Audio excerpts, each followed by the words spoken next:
Hi, I'm Brett Fish, and this is Nobob, the world's most famous stuffed dolphin, and this is my story.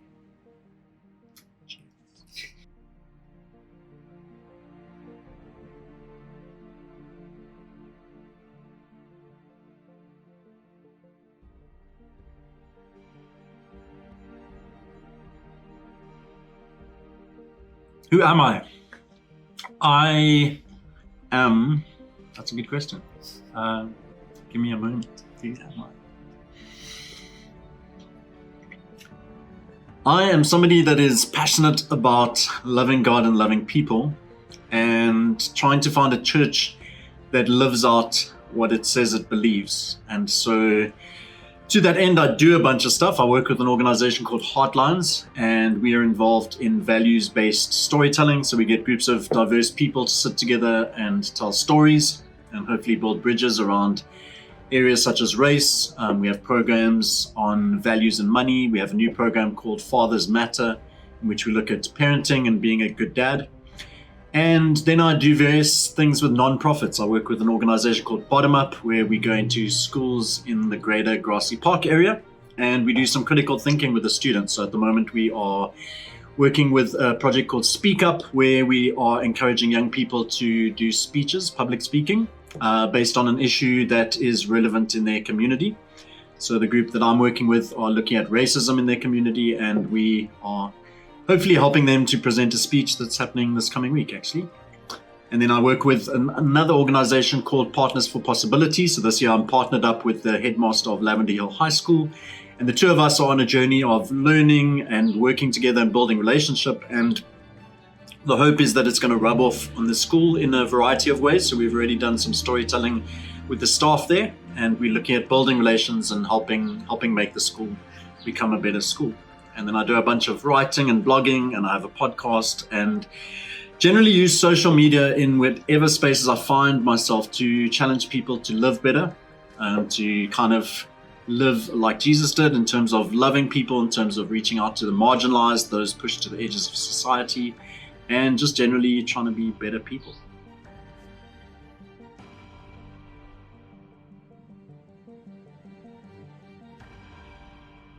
So I grew up in a Christian home. My dad is a pastor. He was a pastor. He's retired. And so basically grew up in the church. And I was about 5 years old when I made a commitment to follow Jesus, or to ask Jesus into my heart. But it was about the time of what we used to call Standard 9, grade 11 for you young people, when I made a more serious commitment, and I realized that following Jesus needed to be more about what I believed in, and it needed to be something that affected every part of my life. And so that was the time from the end of high school where I really just became completely passionate about living out the stuff that I believed, and just in every space or way or connection with people, trying to help others to do the same.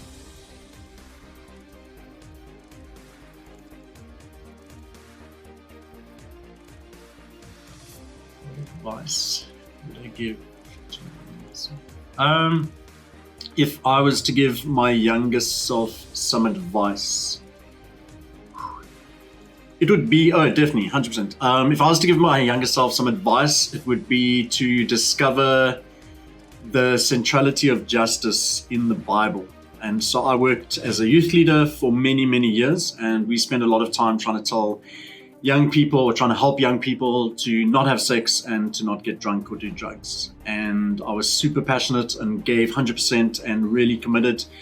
And yet looking back, even though those things can be important and they have their place, there are, I think, far more valuable things that are happening, certainly in the country, South Africa, that we're in, certainly the context that we're in. And so I would have told my younger self to kind of learn and listen and figure out what's going on in the country, understand justice, especially racial justice, from an earlier standpoint. And so that would have, I think, helped me to redirect, or to direct my passion into ways that really meant something, instead of things that, while important, were secondary things. And so I would have definitely loved to have spent a lot longer part of my life looking at issues of race and justice. And yeah, I think my life might have turned out quite interestingly differently if I had.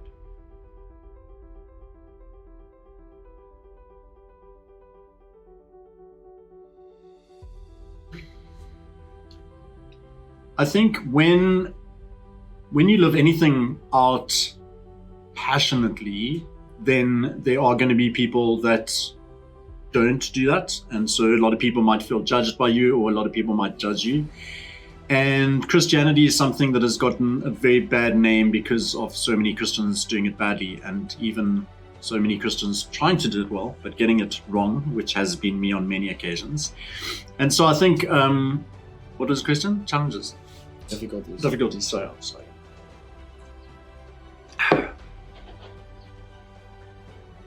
So I think for me, a lot of the difficulties in my walk of following Jesus a lot of them have actually come from other Christians or the church leadership, and have often come from a space of maybe people feeling judged by how passionate I was about pursuing the things that I was. So even when I spoke about kind of pursuing the wrong things, or things that weren't the best kind of priority at the time, I used to be 100% committed to them. And so a book that resonated really well with me was Keith Green, The Story of His Life, No Compromise. And that was really how I try to live my life. And so went kind of 100% after everything I felt passionate about, which at times got me into trouble. And at times was really good because it helped me to kind of live a life that moved away from being hypocritical. And so I was very big on this idea of trying to live out what I say I believe. And so even now I talk about my passion in life as being a church that lives out what it says it believes, and people who follow Jesus actively in every area of their lives, that don't live something different on Sundays to the rest of the week. And so a lot of the challenges that I faced were being in spaces where it felt like people were doing that. And so people's Sunday life didn't always match up to Monday to Saturday. And so anytime I spoke into that, I was accused of being judgmental, or I was judgmental. Definitely both of those things happened. And so came up against a lot of resistance. And there was a time when I was working as a youth leader in a church. I was in the church for about 10 years. I worked full time for 2 of those years. And this was kind of in my early 20s, I think. And one day the pastor brought me into his office and sat me down and said, I used to be as passionate as you were. And in my head at that exact moment, I was thinking, like, kill me now. That could never be. And then basically said to me, like, one day when you are in the rut of life, everything, like, you'll be like me in a sense. And he was somebody that I didn't view of as passionate, as particularly inspired, as somebody kind of fighting or living out Christianity in every aspect. He was someone who I thought was doing a job as a pastor in a church and kind of getting by and stuff. And so the thought of that, I think it spurred me on more than it challenged me, but it kind of highlighted some of the challenges that I faced at various times through my faith. People going, that's a nice phase you're going through. One day when things are real, then it will be different. And at the moment I'm 47 and have yet to reach that kind of rut of life.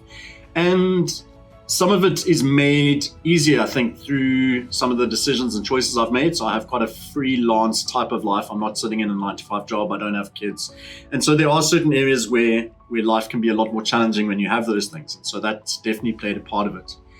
But I do think, and I think kind of losing friends or having friendships takes strain when you have such, like, I have quite a strong social media presence, and so speak out about issues of justice and race and the way we treat women and things like that. And when you have that kind of strong presence and you are quite opinionated on things, you don't let things slide. And so I have this idea of a hashtag of not on our watch, which is the commitment I make daily to interrupt things like racism, things like jokes against women. And so one example was my hockey WhatsApp group. I'm in a master's hockey group, people above the age of 35 and some of them 50, 60 and above. And so in that space, when somebody shared a cartoon that was it was an advert very anti-woman, using women as an object, I spoke up about it and got a lot of kind of pushback from that. And then maybe a year or so later, there was another one that had quite strong racial tendencies, and it's a largely white group.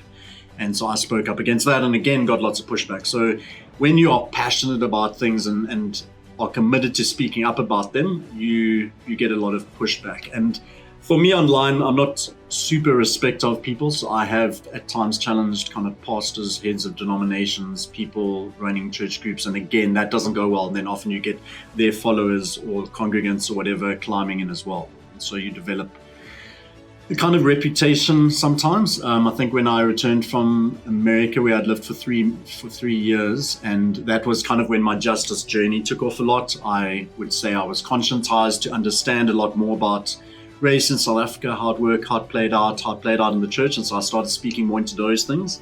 And before America, I used to be a well-known kind of youth speaker and writer. I wrote for national publications and stuff. And then once I moved to start speaking about justice issues, a lot of the invitations dried up. And being opinionated on certain things meant I didn't get invited to sit in certain spaces. So that would be other challenges I faced, I think. Other difficulties, I think. So having been married for 12 years, my wife Val and I really tried to live out the values in how we lived life. And so whether it was buying products that were green, or whether it was having one car instead of two, what we spent money on, what we didn't spend money on, like a lot of our life decisions, we tried to align with our values. And that becomes really difficult, because if you are choosing a green lifestyle, for example, then you might not be able to choose the being good with money lifestyle, because a lot of the products are more expensive. And so often in those spaces, choosing certain values might make other values seem contradictory. And so that becomes challenging. And then again, people often feel judged. If you're talking about those decisions because you're trying to invite people into those spaces, other people can feel judged, or they don't want to hang out with you because they're worried you're going to talk about the way that they're spending money or not saving the planet or whatever. So there's a lot of kind of implications of trying to live your values out, and I think that's been something that's been difficult. And the other side of that is in those spaces where I've got it wrong, where I have been judgmental, where I've come on too strong, where I've been unkind to people because of being passionate about the values. And so that's definitely been an area where I've had to really learn a lot, and am still in the process of learning and still get it wrong many times. So I'd say that's one of the big areas.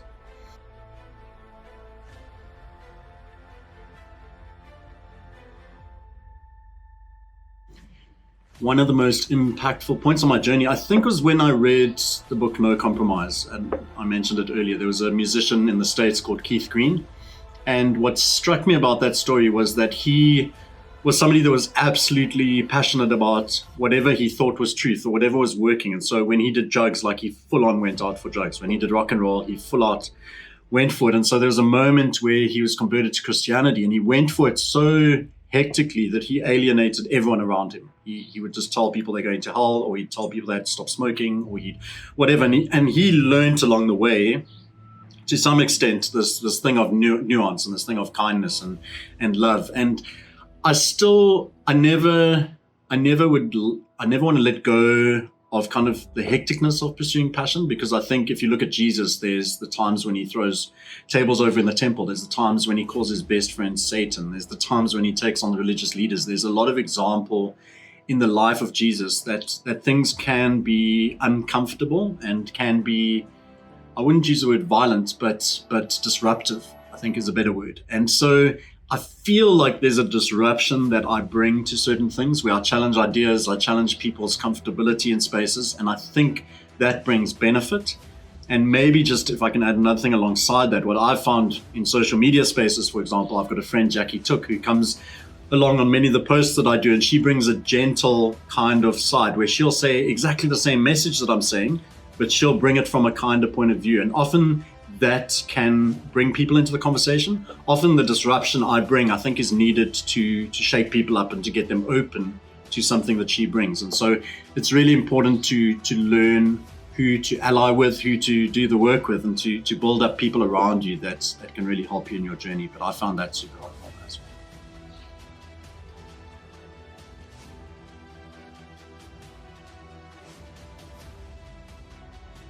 I think my purpose is to love people. And when I talk about Christianity now, my faith has, since the States, and since focusing on justice, and since the church kind of having an adverse reaction, or a lot of the church having a weird, strange, adverse reaction to, oh, now you've got this justice thing going, which is quite bizarre to me, because you can't read any of the Bible without finding justice. And it's not, to me, it is the gospel. The gospel is justice. It's good news to the poor and stuff. And so whenever I talk about I don't call myself a Christian. I call myself a follower of Jesus because that's what I'm trying to be. And it's not because I'm not a Christian, but it's just because the word has so much hecticness and negativity and whatever. And so when I remind myself by how I call myself, follower of Jesus, it reminds me that I need to be following Jesus. And so even just the name helps me to stay on track. But whenever I talk about it, it's love God, love people, the Matthew 22 stuff, and that includes loving your neighbor, loving your enemy, so it's everybody. And then the Matthew 25 stuff, the sheep and the goats, look after the marginalized. Who are the people being pushed to the side by society? Who are the poor, the vulnerable? And then just all of Jesus's examples and interactions with people, bringing children to the front of the crowd, bringing women to the front of the crowd, talking to Samaritans, touching the lepers. Those are the two things that stand out for me, the sense of love and the sense of justice, and pursuing both of those not as opposing things, but as things that really need to work together.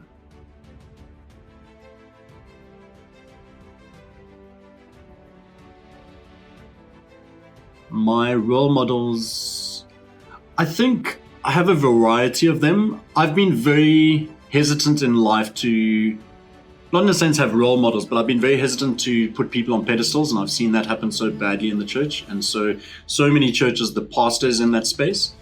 And in fact, and I know this is a roundabout way to get into the answer to this question, the reason why I carry a stuffed dolphin around with me, and used to a lot more when I was doing talks and stuff, was kind of trying to be a counter to that.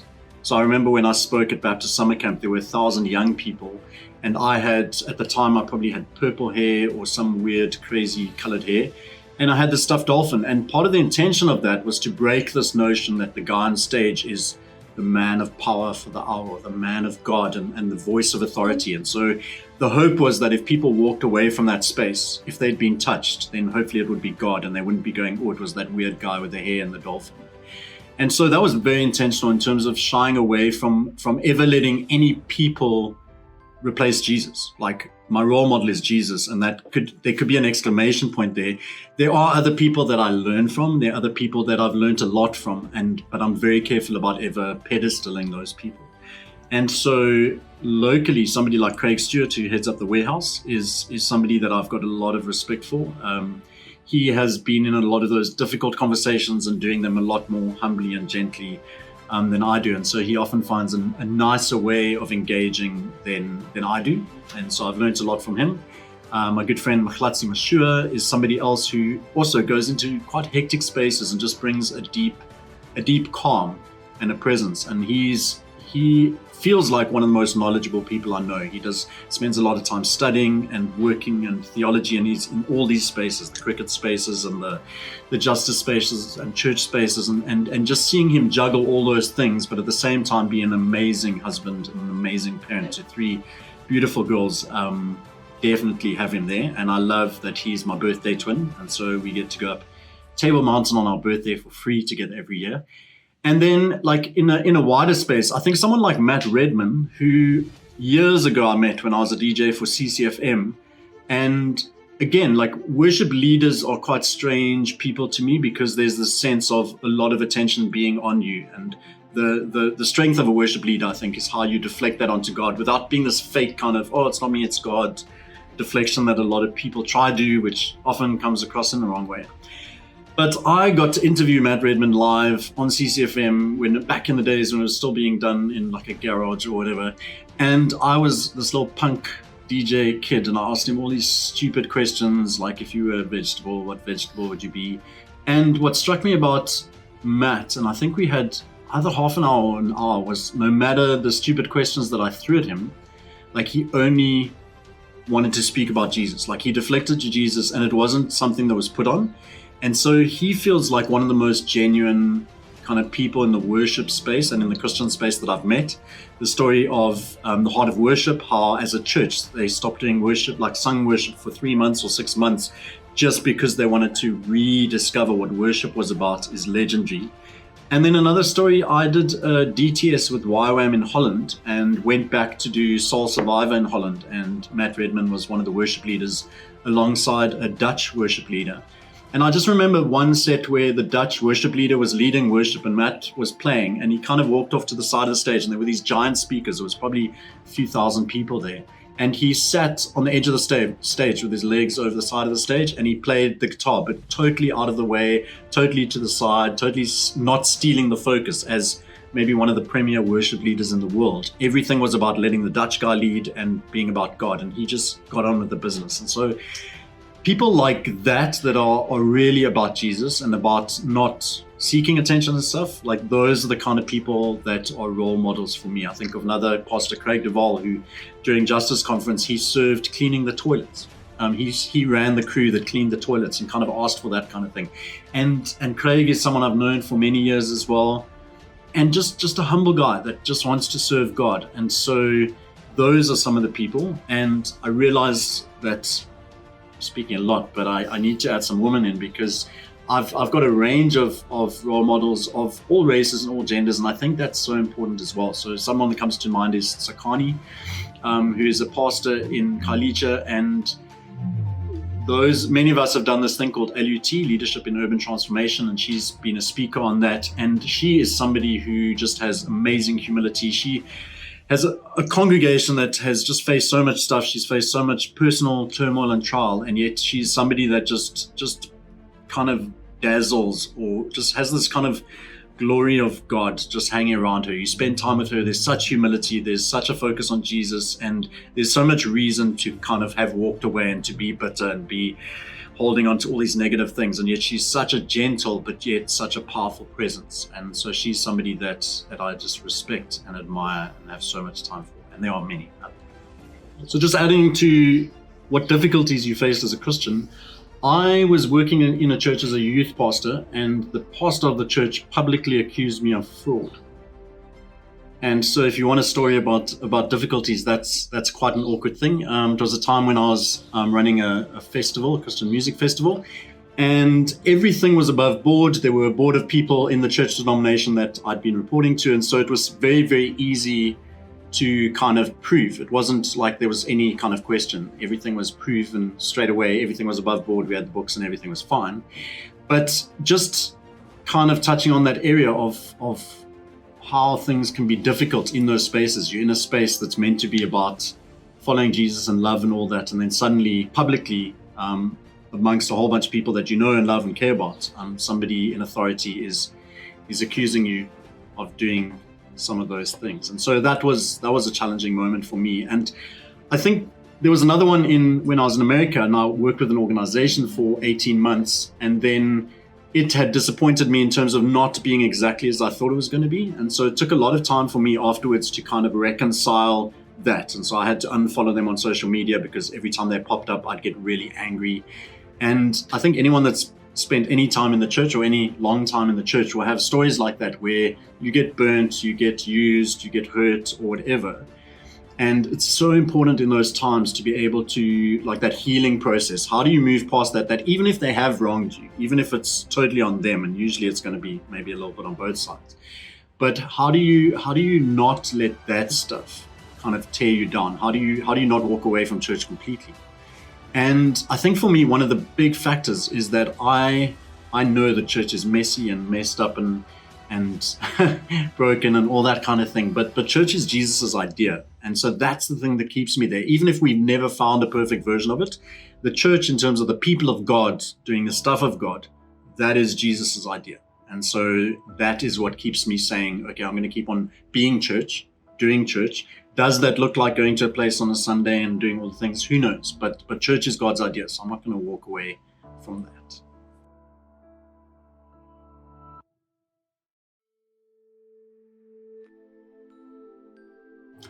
Yeah, so for 2 years I ran something called New Song Festival, which was the biggest Christian band festival, BAND, not BANNED, in South Africa. And so it had been running for, I think, 5 or 6 years before me. I ran it for 2 years and then closed it down. And one of the big reasons we had to close down was lack of finance. And I remember the year after that, I met with the head of a local Christian NGO and the head of a music NGO, who both kind of were, why did you shut this thing down? And for me, that was really tough, because in the time when I was begging or pleading or trying to find anyone who would support the thing, there was no one there to support it. And then the moment it closed down, there was almost all this blame. You killed that conference or festival. And so for me, that was very, very challenging. And also, I had a very different vision for the conference or the festival than the person that had started it. And that caused me a lot of conflict. And that actually, in turn, ended up in this accusation of fraud, just because I had a different way of seeing it and different values, and not that mine were right and his were wrong or whatever. So that was really tough and tricky. Another thing that I can think of is maybe 2 years ago, I was hoping to have this thing called The Gathering, which was inspired by some friends in America that had done this thing, just getting some of my favorite people, favorite Jesus followers from around the country, gathering them in a space for like a week of just hanging out. And it's just this idea of getting all the great minds in the room. Like, imagine if that person and that person and that family and that couple, like, we could just have them and hang out for a week. Imagine the good stuff that would happen. Imagine how God would speak through that. Imagine ideas that would be birthed. And so, yeah, that was also something that I think the idea was amazing because of money and time, and my wife at the time had a different vision for it or whatever. Like, we ended up doing something, but it ended up very different to what I was hoping for or expecting. And so that was quite sad for me, because I still think that would be an epic idea, but it is something that's hard to pull together. I was also a writer on a magazine called Truth Mag, which was a premier youth magazine throughout South Africa, really impacted a lot of people's lives. And there was kind of some internal politics, I think, that led to that shutting down. And so that was, again, something that's really incredible and amazing. And then suddenly a month later, it's not happening anymore. So that was quite disappointing in that area.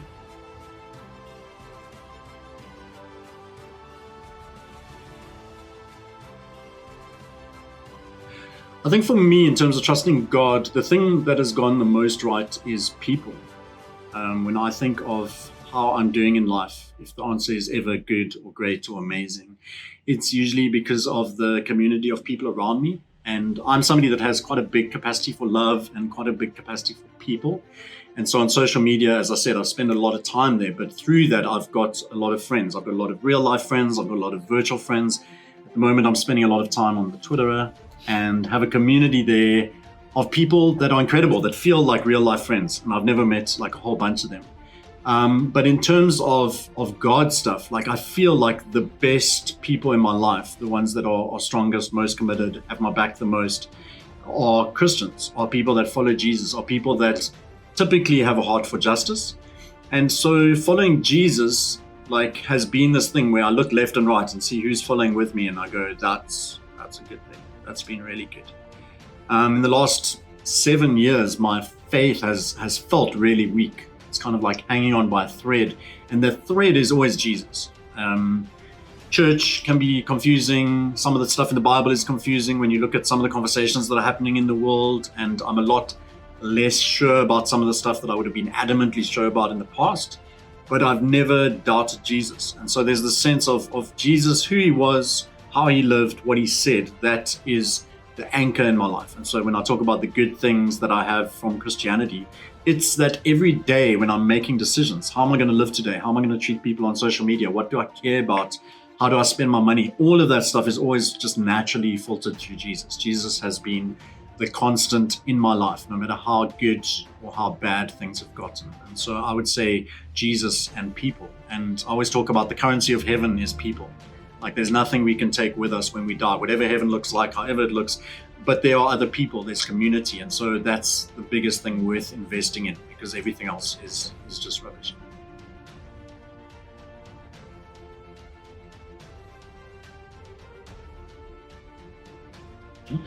Okay, so would I be okay with nothing except God? So my response to that is, do I have clothes, firstly? But secondly, I think how I would answer that question is through the lens of Matthew 22. And so if you think about it mathematically, you've got this, what would you call it? You've got this equation that says love God with all your heart, with all your soul, with all your strength, with all your mind. And, okay. Now, before you get to the and, there's nothing left mathematically. If you've loved God with all your heart, soul, strength, and mind, there is nothing left. But yet the statement goes on, says, and love your neighbor as you love yourself. And so for me, when I look at that statement, I think that they have to be inexplicably connected. And we see that because people say to Jesus, what's the important command? And he gives them 2 commands. Love God, love people. And so maybe that's one command. And maybe in the way that we love people, we demonstrate, we show that we love God. And in the way that we love God, the reflection of that is that it plays out as a genuine love for people around us. And so I would answer that question by saying, I don't think you can only have God, because there always have to be people. And so if you're answering it in terms of stuff, in terms of possessions and money and all of that, I place quite low value in those things. I enjoy having them. I've got a whole bunch of board games in the house behind me. I've got a bunch of books. I've got a computer. But literally, there's not a single possession that if I lost it now, I'd be devastated. Like, I really don't have anything. Probably the most valuable thing to me is this little guy. And he's a toy, so really doesn't matter. So this idea of just having God, I think in many ways that question feels like a freedom thing. Like, if I lost all the stuff and was in some kind of like monastery vibe or living under a bridge vibe or whatever, I think that the loss of possessions and responsibilities and payments and all that kind of thing, that feels to me like there's a lot of freedom in that, more than a lot of like bondage or whatever. And so I think I would be okay with just having God.